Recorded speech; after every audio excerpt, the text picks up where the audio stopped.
à la présidente de l'Assemblée la demande de destitution de ce président illégitime. Article 68 de la Constitution pour violation de l'article 35. En effet, depuis de nombreux mois, nous sommes en situation de casus belli avec la Russie sans le consentement du peuple.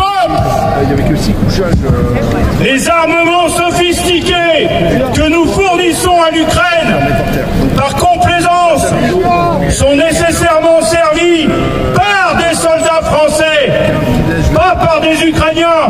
Guerre à la guerre! Guerre à la guerre!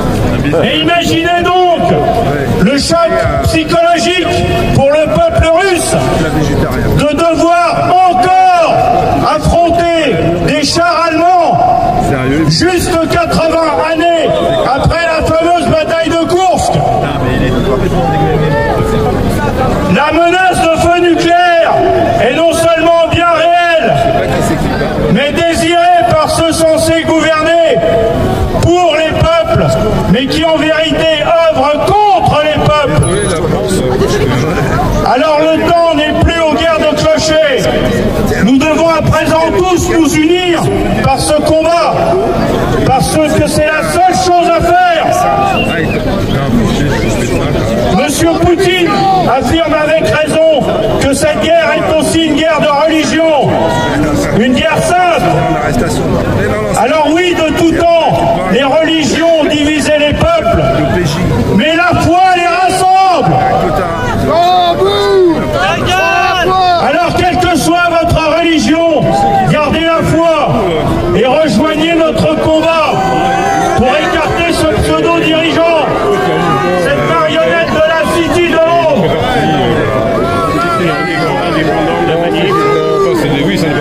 Aujourd'hui, la date d'expiration de cette procédure légale de destitution de président est arrivée à son terme ce 5 janvier 2023. Je rappelle aussi qu'une procédure officielle avait déjà été déposée en 2015 pour la mise en application du CNT, Conseil national de transition, pour les violations répétées de notre Constitution par ce gouvernement qui ment. Résultat, les signataires ont été emprisonnés ou embasillés, pour autant dire pour l'occasion.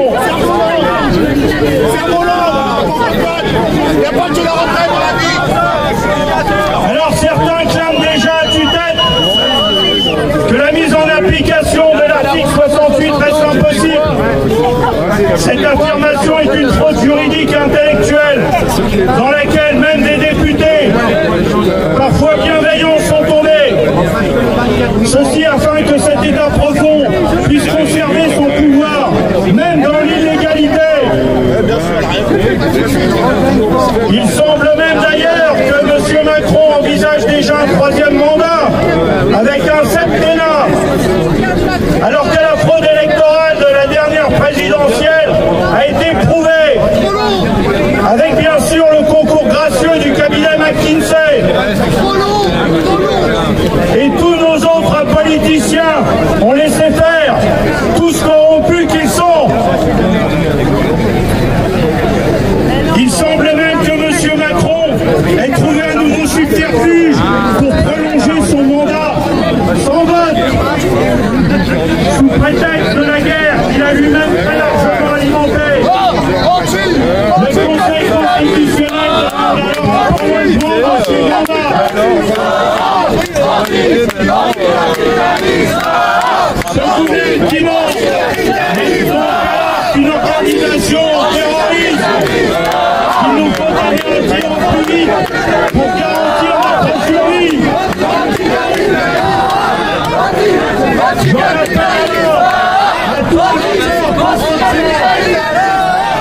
et afin qu'ils respectent leur serment de protection du peuple français, à nous unir tous ensemble, côte à côte, gilets jaunes, police, gendarmerie, armée, pour enfin redonner à nous, le peuple, son pouvoir légitime et redorer le blason de notre si beau pays qu'est la France. Une France qu'ils sont en train de volontairement mettre à sac avec ces mafieux de l'Union européenne. Il n'est plus ici question d'être d'un côté ou de l'autre. On parle de notre futur. On se bat maintenant pour notre culture et notre conception de la vie. On peut exterminer toute une génération, raser les maisons des peuples, ils les rebâtiront. Mais si vous détruisez leur mémoire, leur histoire, c'est comme s'ils n'avaient jamais existé, comme s'ils n'étaient que poussière. C'est bien cela que veut l'État profond. Et c'est à ça que nous devons nous opposer. N'oubliez pas que la prise de la Bastille, le 14 juillet 1789, n'a été possible que grâce à l'action citoyenne du commandant des gardes, envoyés qui se sont immédiatement ralliés, puis ensuite de la garnison de la Bastille, qui a fait cesser le feu et ouvrir les portes de cet arsenal pour prendre les armes, les fusils aux invalides et la poudre à la Bastille. Ainsi, cette simple action de bon sens citoyen aura permis la mise en place de notre si chère République. Ces hommes qui ont risqué la cour martiale parce que c'était la seule chose à faire. République qui aujourd'hui, par les actions malveillantes de cette caste politique de voyous, est à l'agonie. Je rappellerai aussi que les troupes engagées à cette époque étaient étrangères, suisses, allemandes, et que ce contexte ressemble fort au recrutement de l'Eurogène fort, composé pour l'essentiel de troupes de l'Est, ukro-nazis ou polonais, des troupes qui ne parlent pas un mot de français, qui ne connaissent pas notre culture, et qui ainsi n'hésiteront pas à nous massacrer si l'ordre leur est donné. Et il le sera. J'en veux pour preuve les nouveaux blindés Centaure, commandés à Grand-Pré, non plus équipés de canons à eau, mais de mitrailleuses et de canons.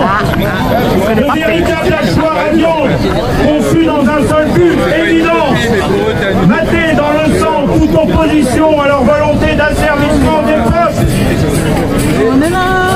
Ils ne savent que trop bien que nos gendarmes français ont bien trop de bon sens pour tirer sur leur propre peuple, leurs camarades et maintenant leurs frères d'armes. L'armée française ne fait pas de politique, mais elle est l'instrument de cette politique qui aujourd'hui est illégitime et illégale. Ils doivent alors continuer à la suivre ou bien suivre le serment devant l'Éternel.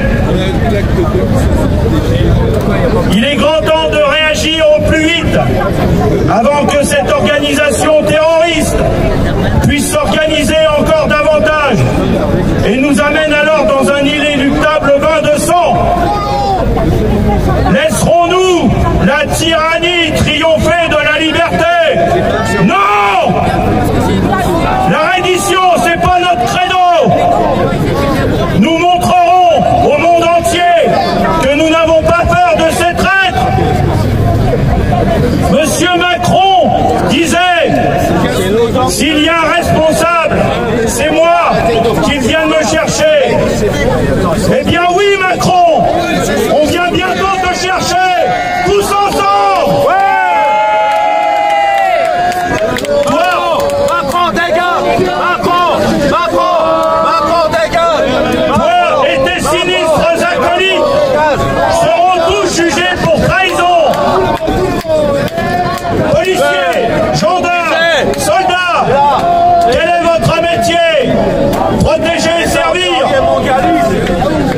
dire Gilets jaunes.